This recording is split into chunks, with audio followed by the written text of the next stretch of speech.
44절부터 49절까지 교독해서 읽도록 하겠습니다. 제가 먼저 읽습니다. 때가 제6시쯤 되어 해가 빛을 잃고 온 땅에 어둠이 임하여 제9시까지 계속하며 예수께서 큰 소리로 불러 이르시되 아버지 내 영혼을 아버지 손에 부탁하나이다 하고 이 말씀을 하신 후 숨지시니라.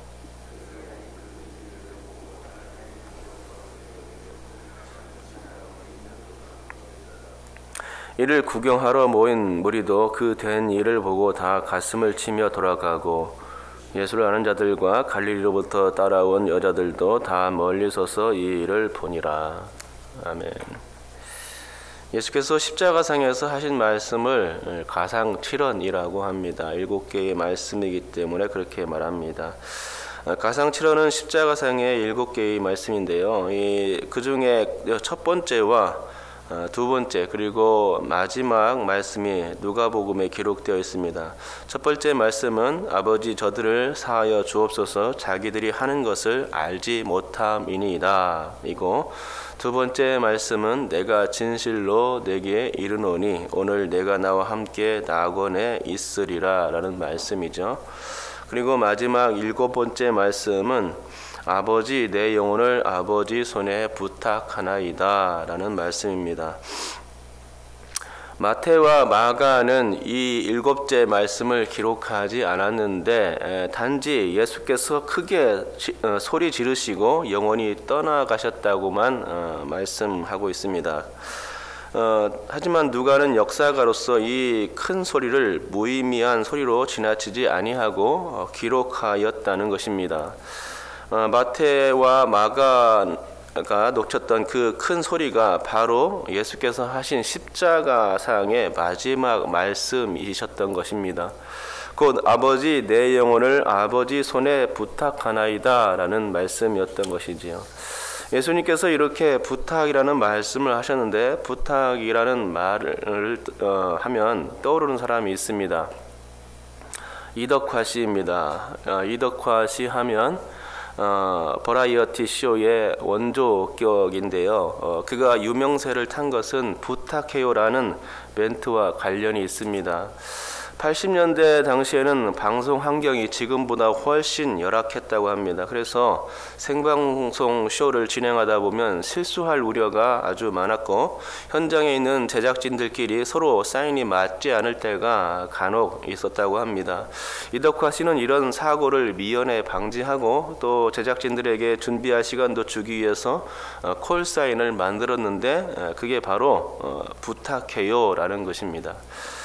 이에 대한 에피소드도 있는데요. 하도 부탁해요를 많이 하다 보니 개그맨 최병서 씨가 보여주세요라고 바꿔보라 했답니다. 그런데 반응이 신통치 않아서 다시 부탁해요라고 돌아갔다는 겁니다. 그런 뒷얘기가 있죠. 또 마음에 안 드는 사람이 나올 때면 부탁해요라는 멘트 없이 노래 듣겠습니다 라고 끝내버리기도 했고요. 그래서 제작진들을 당황케 했다고 합니다. 아무튼 80년대에 부탁해요라는 말은 이덕화 씨 때문에 국민 유행어가 되어 있었는데요. 부탁이라는 말이 생각나서 여담으로 말씀드렸습니다. 그렇습니다. 예수님께서 십자가상에서 말씀하신 이 마지막 내용은 부탁하나이다 라는 내용이었습니다. 그러면 예수님은 무엇을 누구에게 부탁하였다는 말입니까? 부탁의 내용과 대상은 이미 7번째 말씀에 다 포함되어 있습니다. 다시 말해서 이 부탁의 내용은 내 영혼이고 부탁하는 대상은 아버지입니다. 하늘 아버지께 예수께서 부탁하신 것은 자신의 영혼, 내 영혼이었습니다. 그런데 의문이 있습니다. 그것은 예수께서 과연 죽음을 당한 것인가 아니면 죽음을 자처하신 것인가 하는 문제입니다. 예수님은 삼위 하나님 중에 한 분이시고 천지를 창조하셨으며 생명의 주관자이십니다. 그런데 이렇듯 생명을 창조하시고 주관하시는 전능하신 분이 어떻게 죽음을 당하실 수 있는가 하는 것입니다.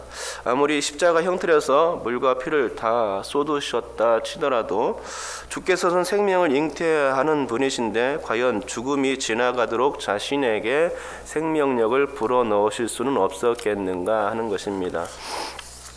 생명의 주관자는 죽지 않아야 하는 것 아닙니까?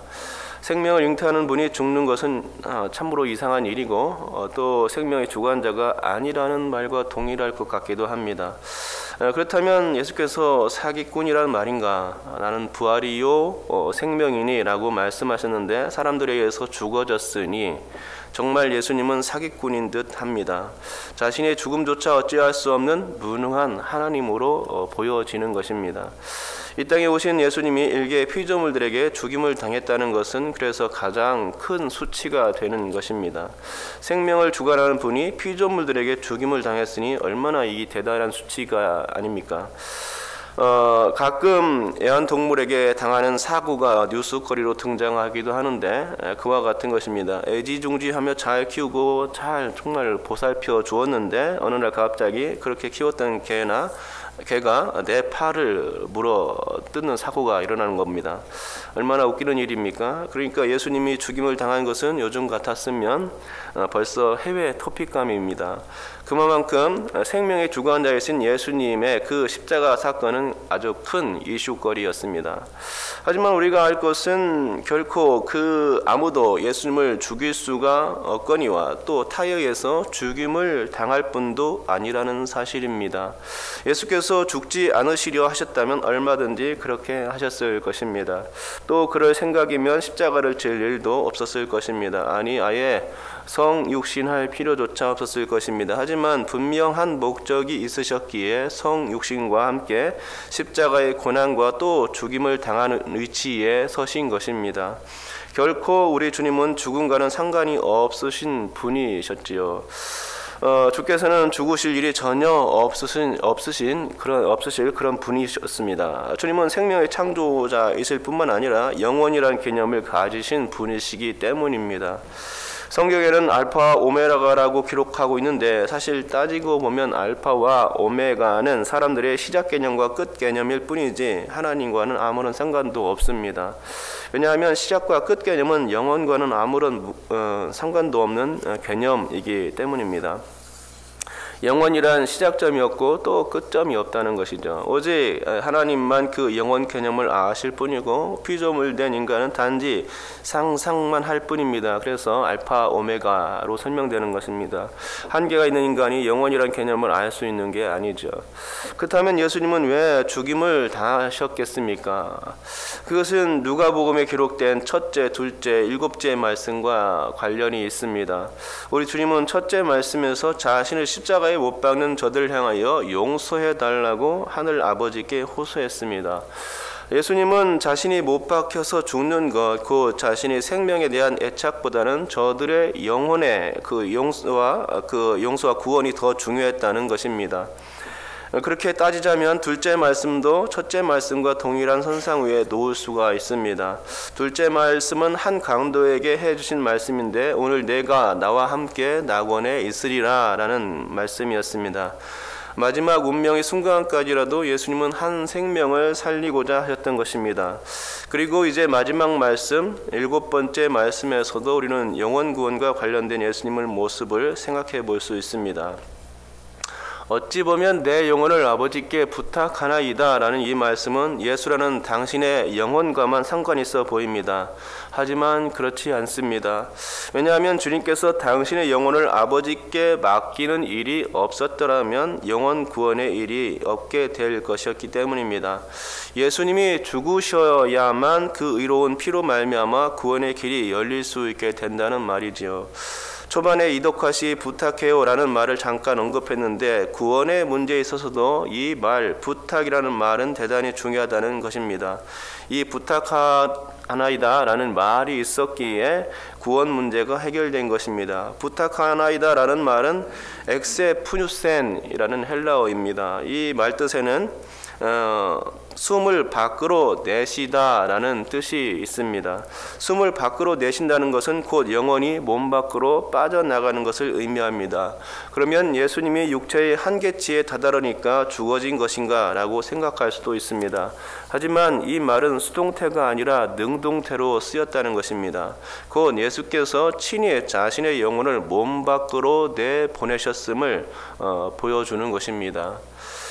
그래서 원어 성경에는 영혼을 내주심으로 죽음을 맞이하신 것으로 기록하고 있는 것입니다.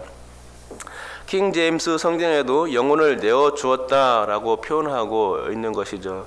마태는 영혼을 양도하였다라는 표현을 쓰고 있고 요한은 영혼을 포기하였다라고 기록하고 있습니다. 그러니까 예수님은 죽음에게 자신의 영혼을 스스로 내어 던진 것입니다. 그러니까 예수님은 스스로 자신의 생명을 포기하거나 양도하신 것입니다. 죽어지지 않으려고 몸부림치거나 죽임을 당한 것이 아니라 일부러 죽어 주신 것입니다. 그래야만 모든 하나님의 의가 성립될 수 있었기 때문입니다. 이 하나님의 의가 성립되어야지 예수님처럼 죽음을 맞는 많은 죄인들 가운데 생명이 불어 넣어질 수 있는 것이었습니다. 죄인들이 예수님을 믿게 되면 그들의 모든 죄는 예수님의 보혈을 인하여 깨끗해지게 되고 죄가 깨끗해져 의롭게 되는 역사가 있게 된다는 말입니다. 이러한 일을 이루기 위해서 예수께서 십자가를 지신 것입니다. 스스로 몸 밖으로 숨을 내신 것은 그래서입니다. 영혼 구원의 목적을 성취하기 위해서 이 부탁하나이다 라는 말이 필요했던 것입니다. 제가 볼 때 오늘 본문 중에 가장 중심이 되는 말씀이 바로 이 부탁하나이입니다. 왜냐하면 이 부탁하나이다 라는 말, 곧 엑세푸뉴센을 전후로 해서 많은 변화가 일어났기 때문입니다. 자, 보십시오. 이 엑세푸누선을 영혼 양도식이라고 정의한다면 이 영혼 양도식 전에 있었던 일들이 무엇입니까? 그것은 제6시로부터 제9시까지 3시간 동안이나 해가 빛을 잃고 어둠이 임했다는 것입니다. 또 그때의 성소의 휘장이 찢어졌는데 정확히 한 가운데가 찢어졌습니다. 해가 빛을 잃고 어둠이 임했다는 것은 학자들의 의견에 의하면 자연 만물이 예수님의 죽음을 애도하거나 슬퍼하는 그런 모습을 나타내는 것입니다. 또 성전의 휘장이 찢어졌다는 것은 히브리서 기자의 말에 의하면 지성소로 들어갈 구원의 길이 열린 것을 의미합니다. 누구를 인해서 그랬습니까? 예수님을 인해서입니다. 더 정확히는 예수님의 죽음을 인해서였습니다. 그러니까 영혼 양도식 전에는 자연 만물의 애도 및 구원의 관문이 열려지는 놀라운 사건들이 있었습니다. 그리고 영혼 양도식 이후에는 어떤 일이 일어났습니까? 우선 로마의 백부장인 이방인이 예수님을 의인이라고 고백하게 되었다는 것입니다. 다른 복음서에서는 이 백부장이 예수님을 그는 진정 하나님의 아들이었다라고 고백한 것을 보게 됩니다.